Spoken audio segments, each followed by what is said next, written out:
Hello, Indian defence force YouTube पर आपका स्वागत है। सबसे पहले हमारे दर्शकों को नए साल के शुभकामनाएं। इस वीडियो में हम सबसे पहले बात करेंगे दो पॉलिसी इश्यूज पे। लोकल ट्रैवल अलाउंस को लेकर और कोरोना में लॉकडाउन को लेकर ट्रांसपोर्ट अलाउंस पर दो नए अपडेट आए हैं, उन पर सबसे पहले बात की जाएगी। उसके बाद हम बात करेंगे नौशेरा के शेर ब्रिगेडियर उस्मान की, जिनकी कब्र को अभी क्षतिग्रस्त कर दिया गया है और जो आजकल सोशल मीडिया पर काफ़ी चर्चा में है।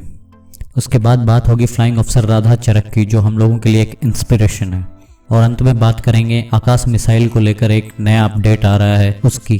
तो एक बार फिर से इंडियन डिफेंस फोर्स यूट्यूब के दर्शकों को नए साल की शुभकामनाएं। और चलिए वीडियो को शुरू करते हैं। पहला जो अपडेट है वो मिनिस्ट्री ऑफ फाइनेंस की तरफ से है। 22 दिसंबर 2020 का लेटर है ट्रैवलिंग अलाउंसेज को लेकर।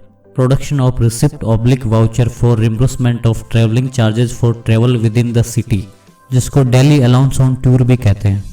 सीधी सीधी भाषा में बोलें तो टेम्परेरी ड्यूटी के दौरान hotel to workplace and back, इसके लिए एक अलाउंस अथोराइज होता है, उसी को लेकर ये अपडेट है।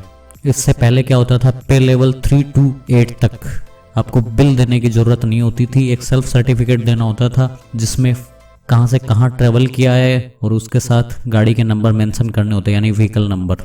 और पे लेवल 9 और उससे ऊपर वालों को बिल प्रोड्यूस करना होता था। अभी अपडेट ये है कि पे लेवल 9 से 11 तक के अधिकारियों को भी बिल लगाने की जरूरत नहीं होगी। उनको एक सेल्फ सर्टिफिकेट देना होगा जिसके अंदर पीरियड ऑफ ट्रैवल और व्हीकल नंबर मेंशन करने होंगे।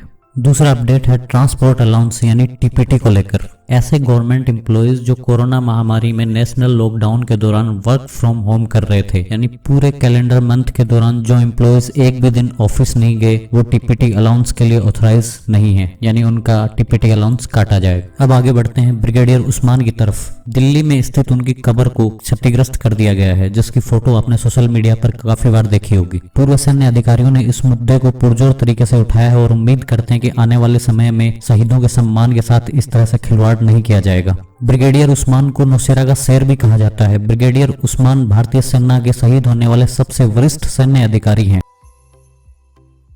ये इकलौते भारतीय सेना के ऐसे अधिकारी हैं जिनके ऊपर पाकिस्तान ने 50,000 का इनाम रखा था, जो उस जमाने में बहुत बड़ी रकम हुआ करती थी। यह कहा जाता है कि ब्रिगेडियर उस्मान अगर शहीद न हुए होते तो वो भारतीय सेना के पहले मुस्लिम चीफ बनते। ब्रिगेडियर उस्मान सैम मानिक शाह के बैचमेट थे, जो आगे चलकर फील्ड मार्शल बने। विभाजन के समय पाकिस्तान के कायदे आजम मोहम्मद अली जिन्ना ने ब्रिगेडियर उस्मान को पाकिस्तान आने का न्योता दिया और उन्हें तुरंत प्रमोशन देने का लालच भी दिया, लेकिन ब्रिगेडियर उस्मान ने भारत में रहकर भारत माता की सेवा करने का निर्णय लिया। ब्रिगेडियर उस्मान के बारे में एक किस्सा बहुत फेमस है। दिसंबर 1947 में जब छंगड़ भारतीय सेना के हाथ से निकल गया तो ब्रिगेडियर उस्मान ने राणा प्रताप की तरह एक प्रण लिया था कि वो तब तक पलंग पर नहीं सोएंगे जब तक छंगड़ पे दोबारा कब्जा नहीं कर लेते। जब भारतीय सेना ने दोबारा छंगड़ पर कब्जा किया तो ब्रिगेडियर उस्मान के लिए पलंग मंगवाई गई। तब ब्रिगेड मुख्यालय पर कोई पलंग नहीं थी तो पास के गांव से उधार लेकर पलंग मंगवाई गई और ब्रिगेडियर उस्मान उस रात उस पलंग पर सोए। ब्रिगेडियर उस्मान जुलाई 1948 में पाकिस्तानियों के साथ लड़ते हुए शहीद हो गए। देश पे मर मिटने वाले ऐसे वीर सपूत की कब्र पर तोड़फोड़ करना एक बहुत ही बुरा करते हैं। आपकी इस बारे में क्या राय है, हमें कमेंट करके जरूर बताएं। और अब बात करते हैं फ्लाइंग अफसर राधा चरक की, जो एक इंस्पिरेशन बन चुकी हैं। राधा चरक भारतीय वायुसेना के सैनिक कॉर्पोरल बूटा सिंह की वाइफ हैं, जिनकी 2018 में हार्ट अटैक की वजह से मौत हो गई। उसके बाद राधा चरक ने डिसाइड किया कि वो भी वही नीली वर्दी पहनेंगी जो उनके हस्बैंड पहना करते थे। ऐसे मुश्किल हालातों में उन्होंने अपने बच्चे को संभाला और तैयारी की और आज वो भारतीय वायुसेना में फ्लाइंग ऑफिसर के पद पर कार्यरत हैं। तो अगर आप मन में सोच लो कि हमें ये करना है तो आपकी जीत हो ही जाएगी। तो आप ऐसा कुछ नहीं है, जैसे हम बोलते हैं कि दिस इज इम्पॉसिबल, तो word impossible itself says I am possible, like I am possible. तो कुछ भी इम्पॉसिबल नहीं है। सोच लो, अगर आपके अंदर वो चिंगारी है कि मुझे ये करना है तो आप कर ही लोगे, वो अचीव कर लोगे आप। मेरे को एसएसबी इंटरव्यू में भी पूछा गया था कि why you want to join forces, और मेरा वहाँ पर एक ही रिप्लाई होता था कि I want to join Indian air force because I just want to don the same uniform that is hanging in my अलमीरा ऑफ माई हस्बैंड। और maybe he is also looking from somewhere, और वो भी my husband, वो भी बहुत proud feel कर रहे होंगे आज। मेरी इस जर्नी में मैं अकेली नहीं थी, मेरे मम्मी पापा, मेरे भाई, मेरा बेटा जो मेरी हिम्मत थी, और मेरे इन लॉज, मेरे फ्रेंड्स, उन्होंने काफ़ी सपोर्ट किया।